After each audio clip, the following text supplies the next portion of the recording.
Bore ইউনিয়নের দোচি গ্রামে। এখানে আমরা আসার পর দেখেছি যে এই গ্রামের অসংখ্য নারী পুরুষরা রয়েছে, আর আসলে এরা সবাই মূলত ভূমিহীন। ঠিক আমার পিছনেই একটা পুকুর রয়েছে, পুকুরের চারপাশে পুকুরের পাড়, এই পাড়েই একসময় গত 2010 সালের পর থেকেই তারা এখানে বসবাস করতেন, কিন্তু স্থানীয় সংসদ সদস্য, সাবেক সংসদ সদস্য এবং আওয়ামী লীগ মনোনীত মনোরঞ্জনশীল গোপাল এই এলাকার মানুষদেরকে জোরপূর্বক উচ্ছেদ করে এই এই এলাকার যে এখন বেশ কিছু স্থাপনা তৈরি করেছিল।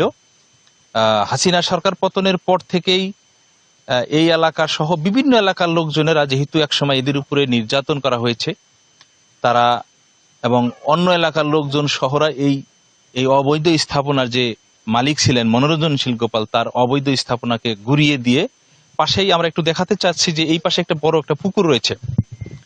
এই পুকুরটি মূলত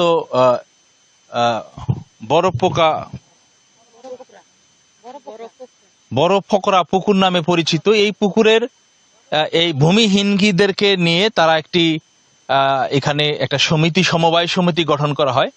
1977 সাল থেকে এই এলাকার প্রায় 33টি পরিবার এই ভূমিহীন হিসাবে এই পরিবারের এই সমবায় সমিতির সদস্য থাকে এবং তারা এখানে এই পুকুর চাষ করে। পুকুরের যে চারপাশে যে পাহাড়ি রয়েছে, সেই পাহাড়িতে গাছগাছরা তাদের বসত বাড়ি ছিল, এই কবরস্থানও ছিল। এখানে সবকিছু ঘুরিয়ে দিয়ে মনোরঞ্জনশীল গোপাল একসময় তার প্রভাব খাটিয়ে সেটি দখলে নেয়। এই নেওয়ার পর থেকেই তারা কিন্তু আসলে অনেকটা কিন্তু বিরক্ত হয়েই মানুষ কিন্তু এই সরকার পরিবর্তন যেদিন হয়, অর্থাৎ 5ই আগস্ট যেদিন সরকার পরিবর্তন হয়, সেদিন কিন্তু আসলে এই এলাকার মানুষেরা তাদের যে রেখে যাওয়ার সম্পত্তিটা তারা কিন্তু অনেকটাই নিজেদের করে নেওয়ার চেষ্টা করে। তারা বলছে যে আসলে যেহেতু সরকারের কাছ থেকে তারা একসময় লিজ নিয়েছিল, সরকারের যথাযথ প্রক্রিয়া সম্পূর্ণ করে পুনরায় জানি তাদেরকে আবার এই ভূমিহীনদেরকে জানি লিজ দেওয়া হয়, সেই কিন্তু তাদের দাবি।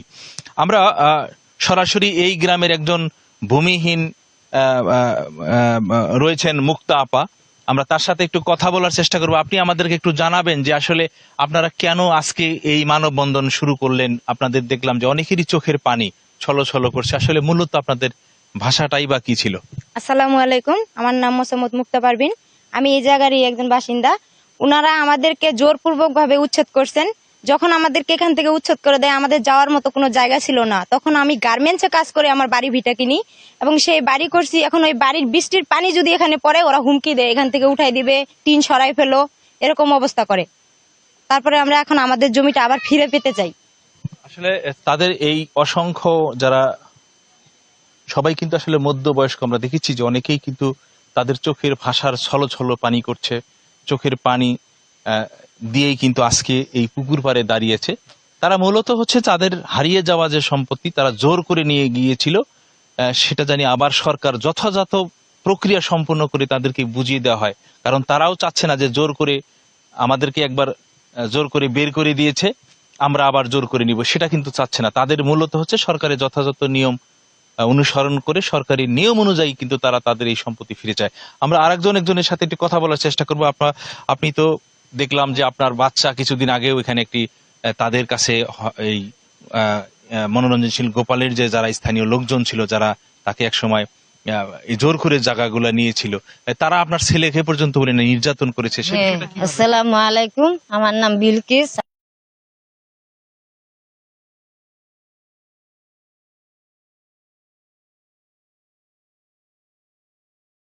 দিছে তখন এই হাসান চৌধুরী এসে আমার বাচ্চাটাকে বাঁচায় নেয়।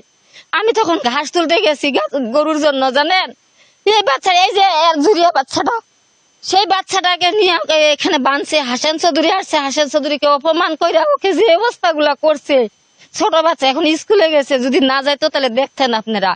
তারপরে এই যে গাছগুলো আপনারা দেখেন তো, একটা গাছের নেই কোনো পাতা লড়ছে। তখন এই এমপি আসিয়া বলছে, কয়েছে কি এই গাছের পাতাগুলা কে ভাঙছে? তখন আমরা বলছি না ভাই, আমরা ভাঙ্গি নাই। কয়েছে যদি আমি দেখা পাইতাম, ওদের সাউয়া দিয়ে আমি ঢুকাই দিতাম। এগুলা কথাবার্তা বলছে। তখন ওই কথা চৌধুরী কথাটা কাটে নিছে চৌধুরী, তখন চৌধুরীকে জোতা দিয়ে উঠছে ওকে মারতে। তখন আমরা সব মহিলা মানুষের দাঁড়ায় দাঁড়ায় দেখছি চৌধুরীর সাথে লাগছে ঝগড়া। জানেন, আমার এই বাচ্চাটাকে অপমান করে এখানে বাইন্দা থুইছে আইনা। তখন মায়ের মন কি বলে বলেন তো দেখি, মায়ের মন কি করে? চৌধুরী যদি না থাকতো আমার ছেলেটাকে বেলে উঠায় নিয়ে যাইতো। জানেন, আসলে তাদের যে অপমানটা যে আমাদেরকে চোখের বলছে। ভাষা, তাদের আক্ষেপের কথাগুলাই কিন্তু তারা বলার চেষ্টা করছে। আসলে আমরা দেখেছি যে প্রতিটি নারী পুরুষের মাঝে যে চোখের ছলছনি ভাষা, তারা যে নির্যাতিত হয়েছে, তারা যে আমরা এটা আবেগ বিচার আপ্লুত চাই, আমরা হচ্ছে। এটা বিচার চাই। তারা বলছে যে এই মুহূর্তে যেহেতু বর্তমান যে যারা এই স্বৈরাচারী সরকারকে পতন করে এই যে এই তাদের যে বাসনা, সেটা কিন্তু তারা বলছে যে স্বৈরাচার সরকার পতন হয়েছে, তাদের দোসররা জানি বাংলাদেশের আইনে জানি শাস্তি পায়, তারা এই দাবিও করছে। আমরা আসলে আরেকজন বয়স্ক মানুষের সাথে একটু কথা বলবো, তিনি আমাদেরকে একটু জানাবেন। চাচা, আপনারা তো অনেক বয়স হয়ে গেছে, প্রায় আপনার 80-90 বছরের মতন হয়েছে। এই পুকুরটা নিয়ে আপনাদের কেন আপনাদের উপরে নির্যাতন করা হলো, কেন এরা করেছেন? এটা পুকুর আমরা মজা পুকুর বানাইয়া আমরা সমিতি গঠন করে এটা আবাদ করতে খাইতাম।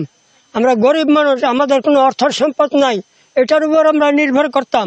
এই গোপাল এমপি আসিয়া আমাদেরকে নির্যাতন করিয়া আমাদেরকে ঘর বাড়ি ভাঙি দিছে, ভাঙি দিয়া আমাদেরকে সরাই দিয়া উনি ভোগ দখল করে খাইতেছে। আর আমাদেরকে হুমকি দিয়ে আমাদেরকে, আমি একটু পানি চাইছিলাম আমরা, যে আমাদের পানির অভাব, আমাদেরকে একটু পানি দেন, তো পানিও দেয় নাই। বক্তব্য শেষ করলাম। আসসালামু আলাইকুম। আসলে প্রত্যেকেরই কিন্তু এই কষ্টের কথাগুলাই কিন্তু আসলে বলছে যে তারা যে এই এমপি গোপাল হওয়ার ক্ষমতায় আসার পর থেকেই নানাভাবে এই এলাকার মানুষকে নির্যাতন করা হয়েছে, তাদেরকে হুমকি দেওয়া হচ্ছে। আমরা এখনো শুনেছি যে তাদের দোসররা নাকি এখনো পর্যন্ত তাদের এই অসহায় মানুষদেরকে হুমকি দামকি দেওয়া হচ্ছে। তারা আসলে এরা সুষ্ঠু বিচার চায়। আসলে অনেকের কাছে আমরা দেখেছি যে যাদের বয়স 70 ঊর্ধ্বে, 60-এর ঊর্ধ্বে, তাদের আসলে চোখের ভাষা একটাই, সৃষ্টিকর্তার কাছেই কিন্তু বারবার তারা বিচার দিয়ে যাচ্ছে যে এই সরকার বা এই গোপালের কবে পতন হবে। তারা বলছে যে আমাদেরকে এই অসহ্য নির্যাতন হাত থেকে কবে রেহাই পাবো। আমরা আরেকজনের সাথে একটু কথা বলবো, যে আসলে অনেক মানুষেরা রয়েছেন, তারা বলছেন যে বয়োবৃদ্ধ মানুষেরা রয়েছে। আমরা দেখেছি যে বড় পোখরা মজাপুকুর ভূমিহীন কৃষক সমবায় সমিতি লিমিটেড, এটা স্থাপিত 16/7/1977 সালে এটা হয়েছে, এবং রেজিস্ট্রেশনও তারা করেছিল, এবং সরকার নির্ধারিত নিয়ম অনুসরণ করে এদেরকে কিন্তু একটা এই সমবায় যে ভূমিহীন এদের সবাইকে, তাদেরকে এই পুকুরটি চাষাবাদ এবং পুকুরের আশেপাশের যে জায়গাগুলো সেটা জানি তারা আবাদ করতে পারে, চাষ করতে পারে, বসত বিরা করতে পারে।